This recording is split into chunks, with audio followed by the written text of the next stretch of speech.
Hey, what's up DIYers? Mike Boards with the Mike Boards channel. Thank you for watching. In the event that your switching panel is not working, your lights, your horn, etc., it may be your inline fuse. That's what it was for us. In this video, we are going to show you how to replace it. Let's get started. All right, DIYers on the boat now, and this entire switch panel is intermittent. Here's the horn, the nav lights, the dock lights, etc.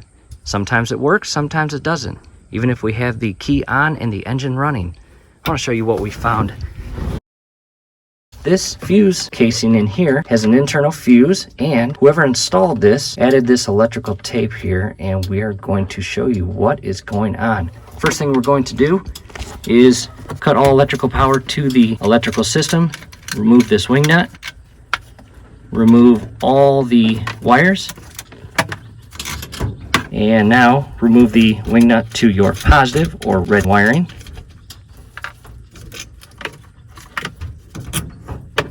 So what I want to do is direct your attention right down at the bottom portion of this fuse casing. You see open wires. And what we did was we opened this just to check the fuse, and we are going to show you what we found. All right, I changed camera angles, and again, this is the fuse casing. It is plastic, and this red connection feeds over your battery terminal on your positive side. And this connection is pretty firmly secured.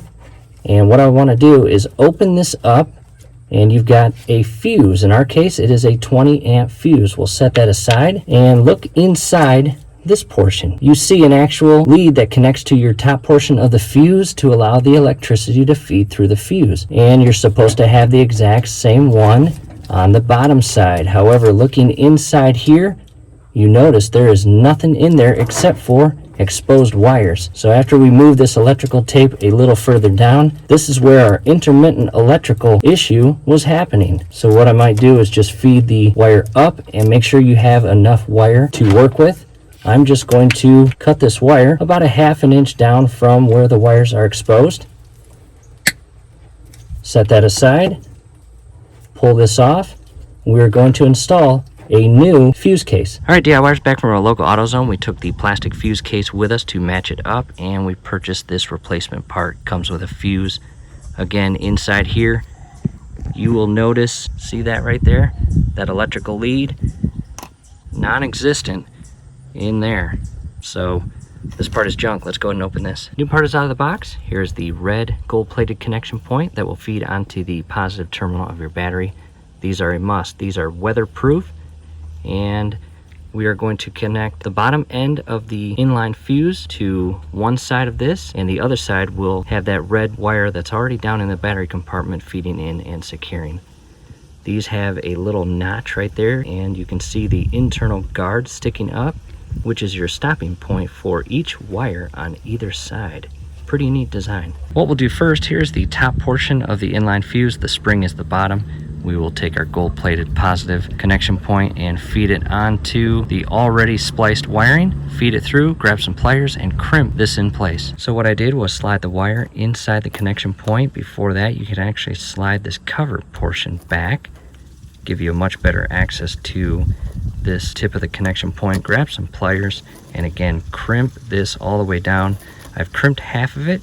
I will crimp the right portion down and really squeeze hard with those pliers.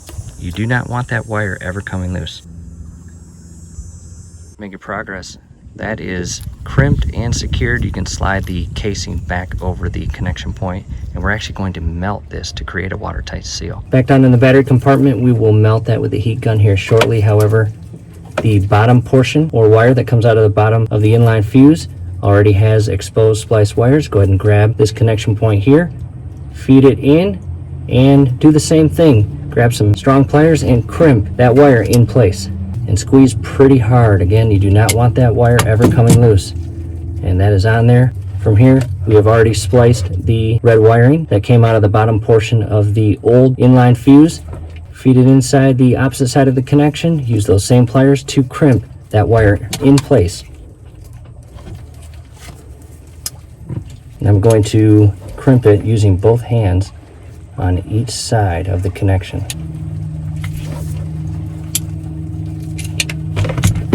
Before moving forward, inspect it and make sure both of those wires are not going to come loose. After you have fed both wires in and secured them inside that connection feed, what I recommend, grab a heat gun. We have a Craftsman portable battery operated gun, and heat each end of the connection point, and it will melt as it heats up and wrap itself around that wire to create a watertight seal.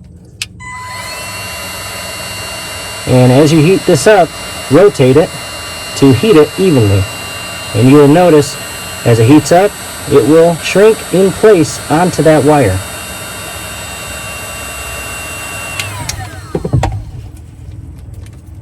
And check that out. As you can see, it has created that seal, and this will alleviate any moisture, rust, or corrosion buildup over the years. That's a must. We will do this side now.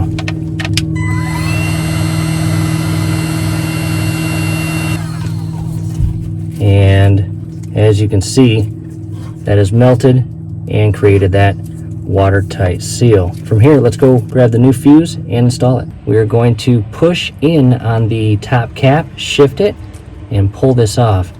You will notice inside here now, with the new inline fuse casing, there is a lead for the fuse to make contact with, as well as the top portion here. And the new inline fuse came with a 30 amp fuse. However, we are going to use our 20 amp, and the way you check is on the actual fuse itself. You can see 30 amp. Again, we are not going to use this. We are going to use our 20 amp. We are going to insert our old 20 amp fuse back in, grab the cap, compress it in place, and shift it, and verify everything is in and secured.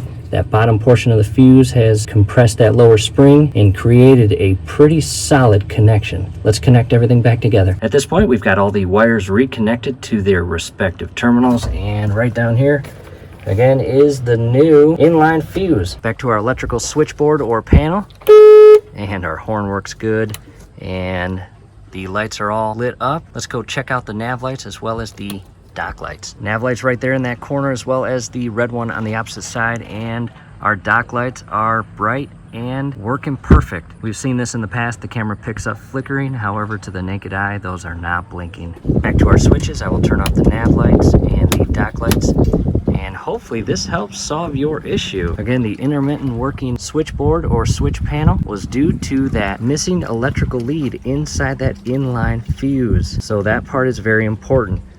Again, hopefully this helps. It's a beautiful day today. We'll be out on the lake. From here, do us a favor. Below the video, you will see that thumbs up icon. Click on that, like the video, subscribe to the channel. Definitely ring your YouTube bell. That would be very helpful to us. We would really appreciate it. Thanks again for watching.